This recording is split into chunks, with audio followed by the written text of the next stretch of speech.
नमस्कार, मी सुनील घनवट, महाराष्ट्र मंदिर महासंघाचा राष्ट्रीय संघटक.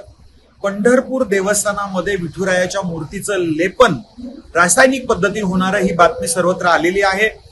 वास्तविक पाहता यापूर्वीच जे 2-3 वेळा लेपन झालेलं आहे, या लेपन प्रक्रियेच्या वेळेस अगदी ठणकावून सांगण्यात येत होतं की पुढचे 10 वर्ष मूर्तीला काही होणार नाही. परंतु 2-3 वर्षातच पुन्हा हे लेपन का करावं लागतं, हा मूळ प्रश्न या ठिकाणी आहे. आणि इपॉक्सी प्रकारचं लेपन असेल किंवा रासायनिक पद्धतीने लेपन करण्याची प्रक्रिया आहे, ही अत्यंत चुकीची असून या माध्यमातून मूर्तीची मोठ्या प्रमाणावर झीज होते किंवा एक धोका निर्माण होत असतो. म्हणून हिंदू जनजागृती समितीकडून, हिंदुत्वादी संघटनांकडून, महाराष्ट्र मंदिर महासंघाकडून आम्ही या गोष्टीला विरोध करतो आहोत. धर्मशास्त्रातल्या जाणकारांची, शंकराचार्यांची, संत महंतांची मतं घ्यावीत आणि धर्मशास्त्राच्या अनुसार जे काही अगदी करायचंच असेल तर त्या पद्धतीची लेपन प्रक्रिया करावी. परंतु कुठल्याही प्रकारची इपॉक्सी असेल किंवा रासायनिक पद्धती जी आता नव्याने स्टोन पावडरचा उपयोग करून केली जाणार आहे, याला सुद्धा विरोध आहे.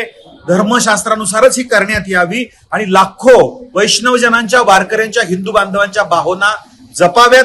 याला जर विरोध सगळीकडनं होत असताना त्या पद्धतीने केलं गेलं तर भाविक रस्त्यावरती उतरून याला विरोध केल्याशिवाय राहणार नाहीत. पुन्हा एकदा आम्ही या रासायनिक प्रक्रियेला विरोध करतो. धर्मशास्त्रानुसारच याचा विचार केला जावा ही मागणी या ठिकाणी करतो. नमस्कार.